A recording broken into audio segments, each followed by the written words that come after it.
Bonjour. Vous pensez qu'être zen, calme et confiant vous aidera à rester en forme ou à retrouver la forme? Ah, c'est sûrement vrai. Votre corps est formidablement bien fait.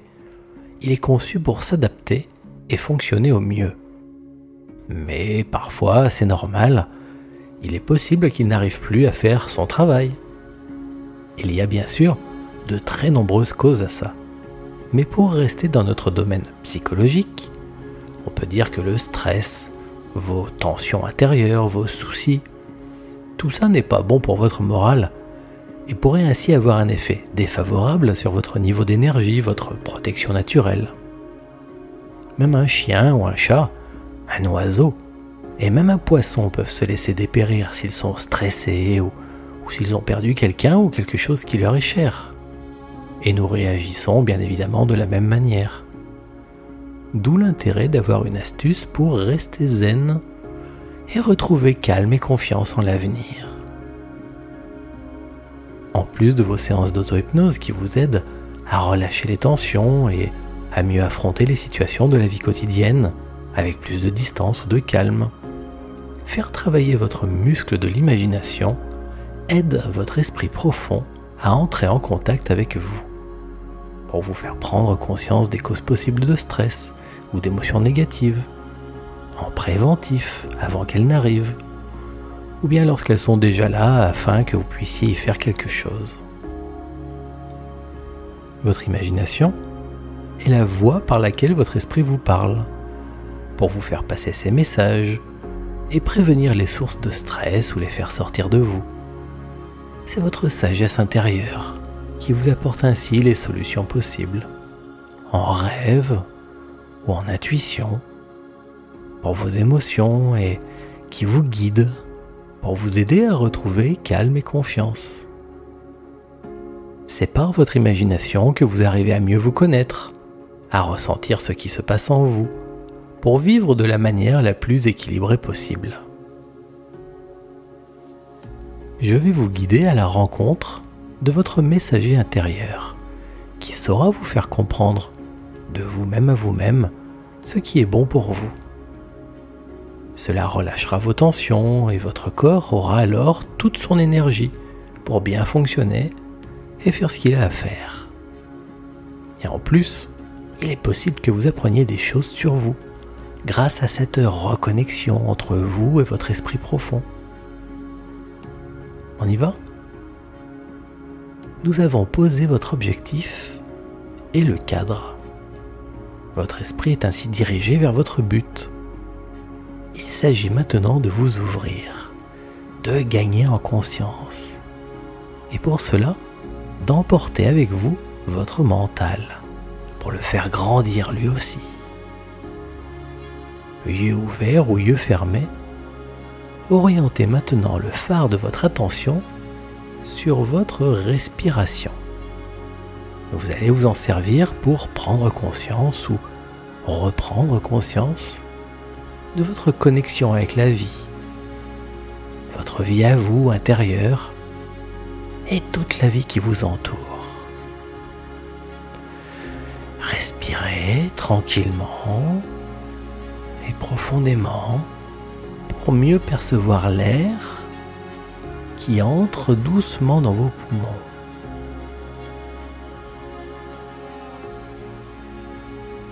C'est tellement naturel que l'on n'y fait plus attention. Cet air que vous respirez, vous savez qu'il vous constitue aussi. Une bonne partie de l'air qui entre en vous en ce moment, c'est de l'oxygène. Et votre corps est fait en grande partie de cet oxygène. Sûrement pour presque 40 kilos ou plus de votre poids de corps. Oui, presque les 2/3 de votre poids en oxygène. C'est fou! L'air que vous respirez est votre principale nourriture en fin de compte. Et cet oxygène, il est presque aussi ancien que l'univers lui-même, car il est né au cœur des premières étoiles massives. Et c'est aujourd'hui l'élément le plus abondant de l'univers, après les étoiles elles-mêmes. Cela fait quelque chose de le rappeler, car on se perçoit différemment. Et même le monde autour peut sembler différent quand on sait d'où il vient. Savoir que l'on est fabriqué avec cet ingrédient si important pour la vie, c'est un peu comme de se souvenir que l'on est un petit morceau nous-mêmes de la vie, une petite brique de l'univers tout entier, que l'on entretient plusieurs dizaines de milliers de fois par jour avec chacune de nos respirations. Ce que vous faites entrer en vous maintenant, cet oxygène, il passe en vous, il entre dans vos muscles, vos organes, votre peau, et il vient de l'écorce terrestre elle-même et des océans. Vous pensiez peut-être vivre sur Terre, mais en réalité, vous en faites partie de la Terre. Vous êtes fait du même carbone, du même oxygène donc, comme presque 90% des océans est fait aussi d'oxygène. Et même l'écorce terrestre est faite presque à moitié d'oxygène. On ne le dirait pas, parce qu'on ne perçoit que le côté solide, comme pour votre corps, qui est pourtant lui aussi fait à plus de la moitié d'oxygène. Vous comprenez? Ce n'est pas une histoire de chiffres, c'est que vous êtes vraiment constitué de la même chose que tout ce qui vous entoure. Comme les arbres, comme l'air donc, comme l'eau, les petits oiseaux. Il y a même de l'oxygène dans les étoiles. Vous l'entrez en vous en permanence, en respirant environ 8000 litres d'oxygène tous les jours. Et bien sûr, vous soufflez aussi votre air qui repart dans le grand tout autour de vous. Peut-être aussi un peu chargé de vous, de vos idées, de vos mémoires et de vos émotions pour nourrir en retour la vie. Votre corps, lui, a toujours été connecté à la nature par définition.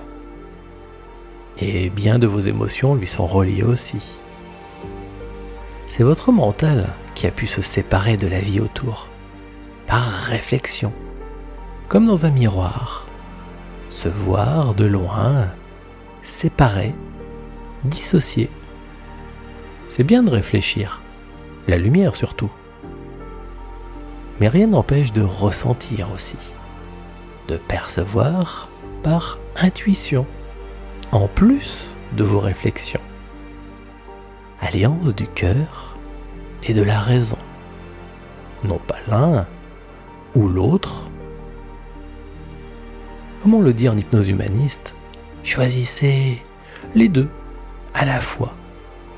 Est-ce que vous êtes plutôt vanille ou chocolat? Oui, les deux. Philosophie de gourmand. Les chiffres donnent à réfléchir à votre mental. Ça peut lui plaire, lui redonner la mémoire et l'aider à se reconnecter lui aussi à la nature, à votre nature. Savoir, non pas juste intellectuellement, mais savoir prendre conscience, reprendre conscience, le ressentir en vous, cet oxygène. Vous respirez toujours, n'est-ce pas? Vous connaissez le dicton. Il faut boire l'eau en pensant à sa source. Et c'est ce que vous faites en ce moment. Vous respirez en pensant à sa source, les étoiles anciennes qui ont dispersé l'oxygène à travers l'univers, jusque dans les éléments qui ont formé notre Terre et qui ont permis aux algues et aux végétaux de libérer l'atmosphère qui vous nourrit en ce moment même et chaque jour de votre vie. Relié et connecté à toute cette histoire, la vie.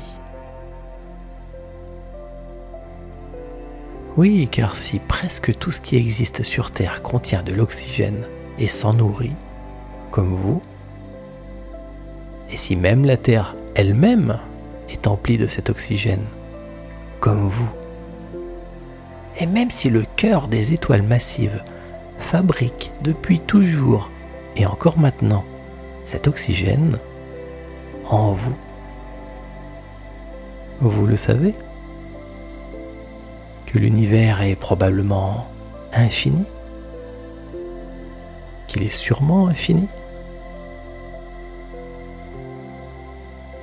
et donc que vous contenez en vous un élément si vaste, si étendu, qu'on n'a même aucune idée de son ampleur, tellement il y en a partout, dans les immensités impensables de l'univers.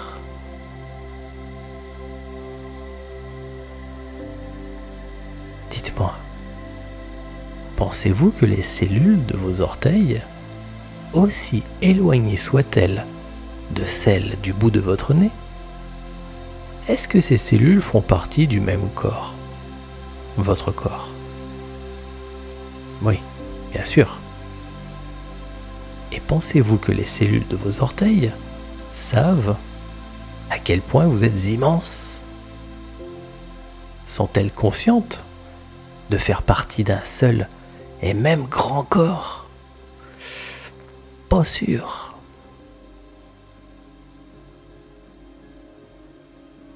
Vous rendez-vous compte que toutes ces étoiles sont autant de petites cellules dans le grand corps immense de l'univers?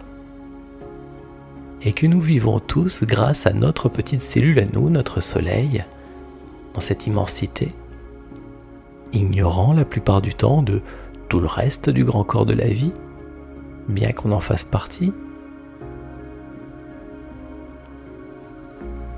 Et pensez-vous que l'énergie qui arrive jusque dans vos orteils ne vienne que de vos orteils?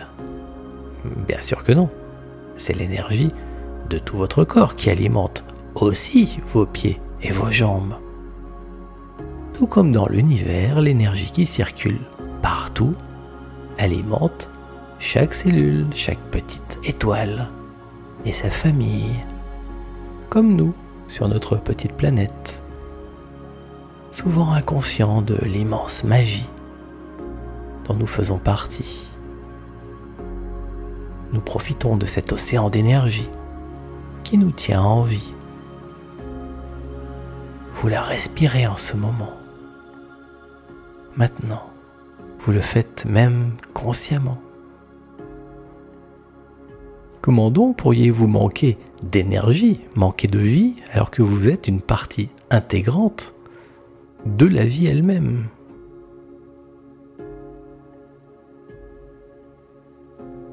C'est pour cela qu'il faut parfois redire à notre mental, qui s'éloigne de la nature par réflexion, lui rappeler que lui aussi il est connecté, relié et plein de vie, pour résorber cette fracture humaine, naturelle entre la vie nourrissante et votre esprit, indispensable pour réfléchir et comprendre, et vous en faire un allié, faire l'alliance du cœur et de la raison, de l'intelligence et de l'intuition, et même de l'instinct aussi. Unis, corps et esprit, pour mieux ressentir et comprendre, pour mieux vivre. Et comme il est important de mettre du cœur dans la raison, il faut aussi savoir mettre de la raison au royaume du cœur, du sens, du symbolisme, comme le yin et le yang qui se contiennent mutuellement. C'est ça la vie, l'équilibre, cette alliance. Plongeons donc maintenant en imagination. Allons à la rencontre de ce qui pourrait éventuellement vous causer souci.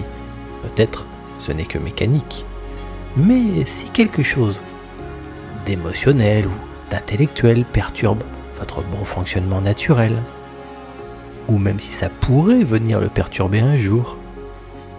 Alors il s'agit d'en prendre conscience, le savoir, maintenant ou à l'avance, afin de pouvoir ensuite faire ce qu'il faut pour vous sentir mieux, vous apaiser et retrouver votre confiance en l'avenir. Imaginez donc l'orée d'une forêt ancienne. C'est l'aube. Le soleil se lève à peine. La forêt est encore sombre. Elle pétille de mille et un petits bruits. Vous la sentez sauvage ou inconnue. C'est une forêt profonde où vivent encore les anciennes divinités, les esprits de la nature, tout un petit peuple. Et la source d'une sagesse ancestrale. Vit ici peut-être un vieux sage comme Merlin ou une belle déesse rayonnante. Entrez à pas feutrés dans cette forêt, comme pour ne pas déranger la vie grouillante, quoique encore invisible. Restez bien ouvert, votre poitrine détendue, calme et confiant. Tenez-vous bien droit, respirez et rayonnez votre paix. Et avancez doucement, en observant et en guettant autour de vous. Que cherchez-vous? Un indice pour vous guider. Un papillon qui volette devant vous.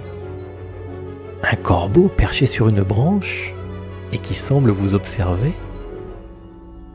Peut-être une forme, comme un être, perché tout en haut d'un arbre et qui disparaît aussitôt. Ou juste un éclat de couleur, une lumière. Laissez aller votre intuition et continuez d'avancer dans votre forêt. Continuez de guetter les signes et de suivre votre voie. Faites-vous confiance. Avancez.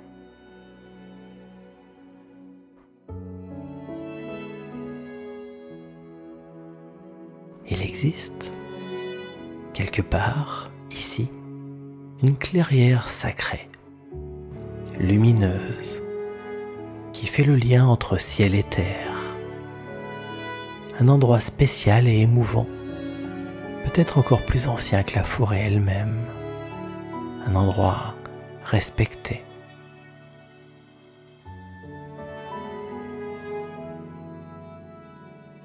Commencez-vous à approcher? Le sentez-vous? Parfois, quelques fraises des bois peuvent accommoder les petits êtres de la forêt, qui vous guideront alors plus volontiers, que vous le sachiez ou non. Une autre fois, c'est un pommier qui ressort tout à coup au milieu des broussailles et vous attire, faisant dévier votre chemin.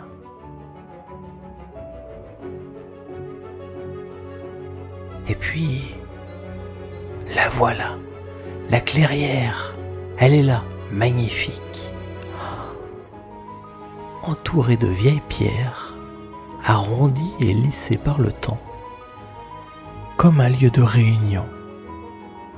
Mais, en fait, c'est un lieu de réunion, d'apprentissage, de connaissances, de retrouvailles et de fêtes. La lumière illumine l'endroit en son centre, et les feuillages offrent un ombrage léger et protecteur sur le pourtour. De plus grosses pierres font office, les unes de sièges, les autres de tables. Une très ancienne énergie imprègne les lieux, comme une source. Et alors que vous êtes encore en train de découvrir cet endroit magique, une présence apparaît. Peut-être celle que vous aviez pressentie dans la forêt tout à l'heure. par un effet de miroir intérieur, peut-être pour mieux vous contacter, cet être prend une forme qui fait écho avec votre vie. Ce n'est pas sa vraie forme, c'est un masque. Le masque qu'il a choisi de prendre, qui vous rappellera peut-être vos soucis ou votre état d'esprit en ce moment. Prenez un temps pour laisser s'approcher l'entité. Découvrez son apparence. C'est un messager qui entre dans la clairière et s'approche de vous. Soyez sans crainte, car vous êtes dans un lieu spécial et protecteur. Que le message soit agréable ou désagréable, mieux vaut qu'il soit dit et que vous sachiez. Continuez de respirer, soyez plein de lumière, confiant. Tenez-vous toujours bien droit, connecté. Et prenez contact avec la présence. Laissez-la vous transmettre ce qu'elle a pour vous.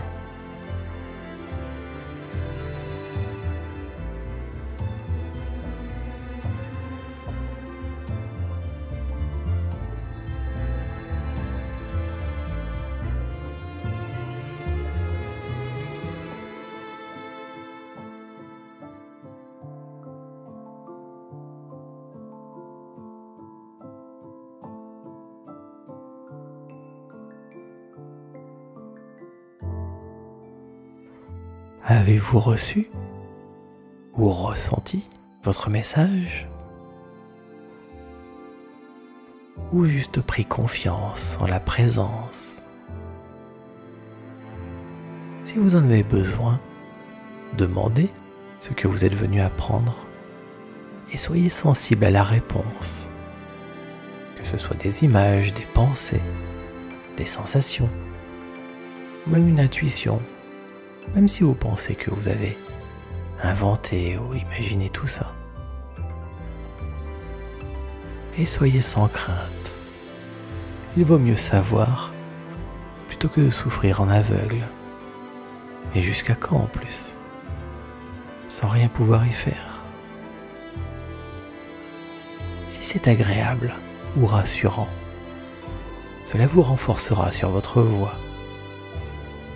Et si c'est désagréable, au moins ce sera sorti de vous. Vous saurez et vous pourrez poser d'autres questions pour apprendre quoi faire. Bien sûr, n'essayez pas de répondre par vous-même mentalement exprès. Vous n'y arriveriez sans doute pas et cela n'aurait pas beaucoup de valeur.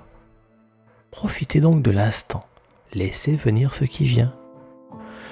Respirez, repensez à votre connexion, l'oxygène en vous, dans toute la forêt autour, la lumière et la vie.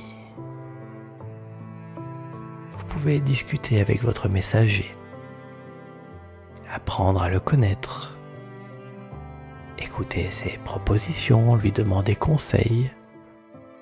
Peut-être qu'il ou elle a besoin de quelque chose que vous pouvez faire. Et enfin, pensez aussi à remercier votre messager. Je vous accompagne en silence. 2 minutes de mon temps ici. Et pendant ce temps, prenez tout le temps dont vous avez besoin.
bien. Vous savez que vous pourrez retrouver votre messager quand vous en aurez besoin ou envie, en revivant cette séance, en méditant, en pensée, par intuition ou durant un rêve. Car le temps est venu de dire, non pas adieu, mais au revoir à votre messager, qui désormais vous accompagne et vous conseille, soit pour traverser au mieux les épreuves de votre vie, soit pour vous aider à éviter les ennuis par avance. Comme un aveugle qui court en zigzag dans la forêt, en évitant par miracle tous les arbres. Vous connaissez maintenant votre ange gardien, si on peut dire. Et vous savez ce que l'on dit. Vivez à fond, mais n'allez jamais plus vite que votre ange gardien peut voler. Restez connecté. Votre messager est à la fois la voix de votre esprit profond, de votre corps et de vos émotions, et un lien vers votre sagesse intérieure, le canal de communication avec votre plus grande conscience. Grâce à ce lien, vous êtes un peu plus entier, connecté au plus grand vous-même, plus apte à évoluer et à grandir, et parce que c'est la base première de toute chose, à rester en pleine forme. Alors restez un moment dans votre clairière si vous le souhaitez, ou retraversez votre forêt, comme vous préférez. Le plus important est fait. Vous le portez en vous. Yeux ouverts, yeux fermés. Vanille et chocolat. À chaque respiration. À vous d'en profiter. Merci.